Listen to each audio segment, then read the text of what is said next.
It's a recurring question among seekers who, when told that they are to engage in self inquiry or surrender at all possible waking moments, to wonder about how it is that they can engage in other tasks at the same time, especially tasks that require thinking.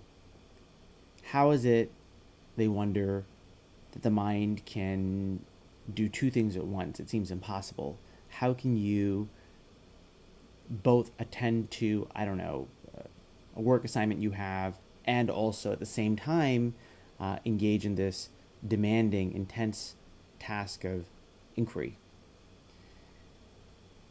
And the answer is that it seems to be difficult because of the egoic illusion, because of this cognitive illusion that we have that is also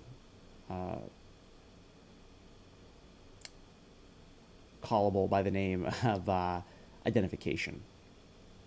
So, what's going on basically is there's a structure in the mind which claims to be the experiencer and the doer.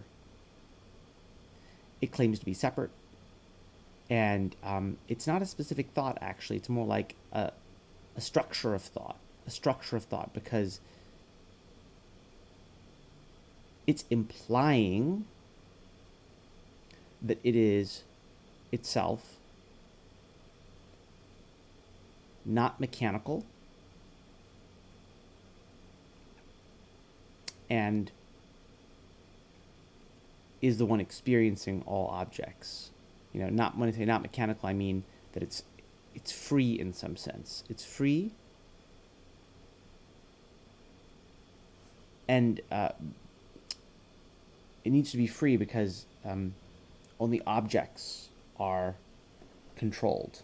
So it's implying that it is the one that is the true free decision maker and also the experiencer of all experience. Now, the great irony is, of course, that this is an accurate description of the capital S self. It is not an accurate description of the body-mind. When this description is coupled with an association with the body and the mind, then it becomes false. But it is nevertheless a kind of image, reflection of the truth. It's a kind of miniature image of the truth in its own purported relationship to objects. It is kind of relating what the relationship of the self is to itself. Well, to that image. The image the image of the ego is an object to the self.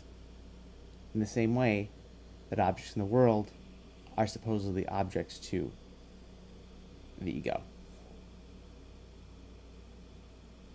There's some very complicated recursive fractal stuff going on here if we're trying to put it in terms of a metaphor. So there is this diluted idea that I'm the experiencer and I'm the doer and I'm real and I'm the mind and the body all simultaneously. This is all kind of fuzzy, unexamined, hazy stuff, because if you actually examined it, this would have to fall apart. It's under this assumption of being the free doing experiencer that it feels like I choose to pay attention to certain things.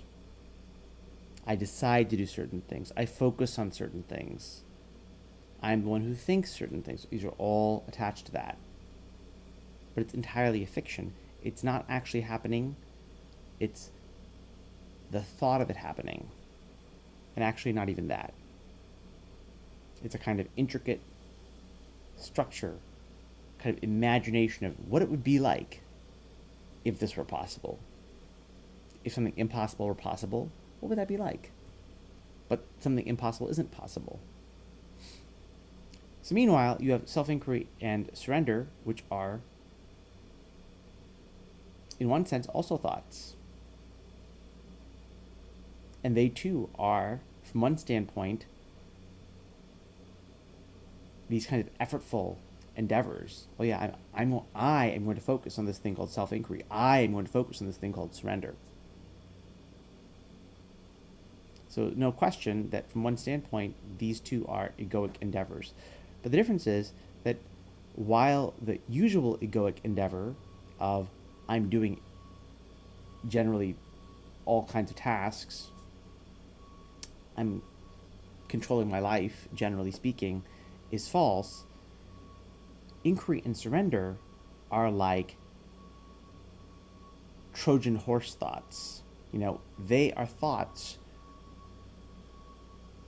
which are like fractal in the other direction. They are the thoughts which are showing that what appears to be the subject is actually an object. What appears to be the I is actually an object. The I, which should be separate, internal, free, and doing, is actually not separate, not internal, not free, not doing, not experiencing. So this thing called self-inquiry or surrender appears to be an activity of the same ego that we're trying to get rid of. But actually what it's doing is, it is the thought that I am unreal, in a sense. Just as the usual ego is the thought that I'm real. I am I. I am real. I am separate. I exist. It's the thought of that. It's the thought of that. It's a sense of that comes up when the light of the self reflects on this idea, so to say, which doesn't exactly happen. So that thought, ironically, is it's in some sense a kind of reflection. The ego is a reflection of the self, but is unreal. Self-inquiry or surrender is also a kind of thought, but it's a thought that's talking about the unreality of the ego. It's a thought that is describing, in some sense, the limits of the illusion. And so that thought appears, from one perspective, to be an effort. But it actually is not an effort, because the light of the self is continuously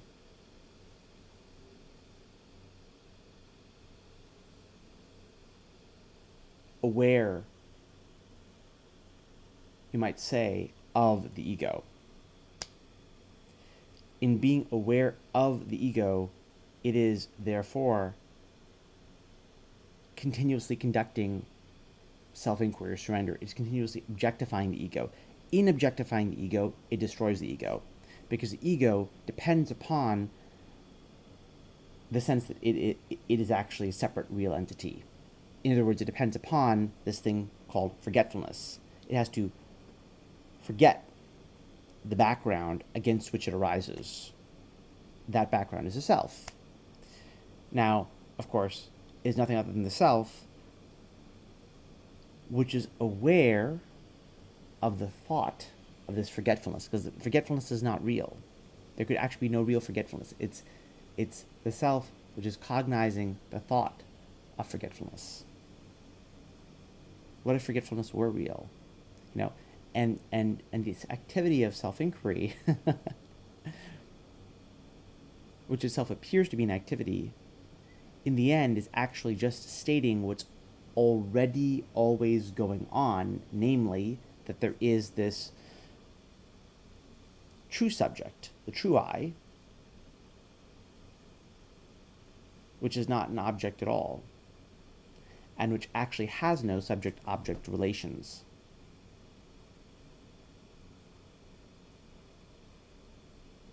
This true I is merely being essentially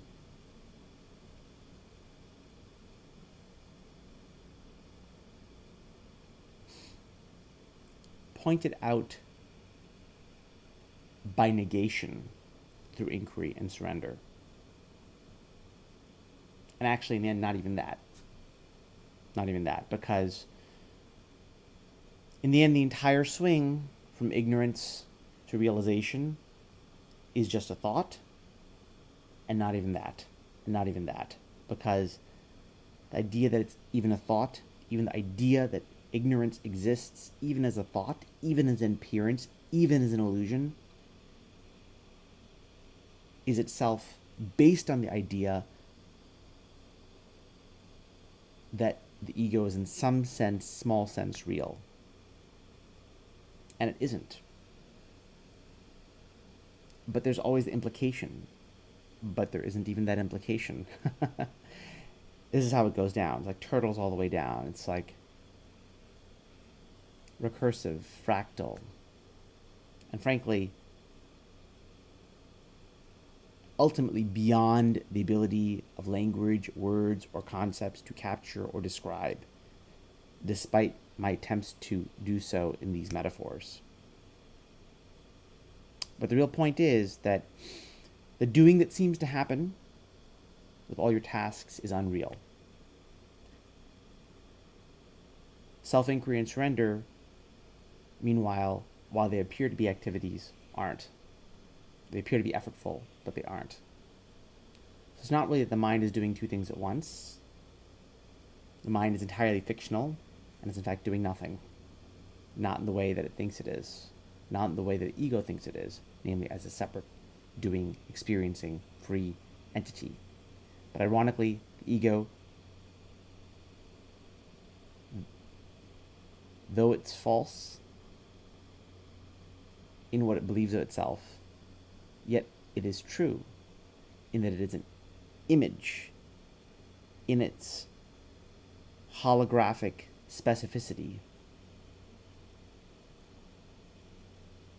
of the self's own relationship to illusion.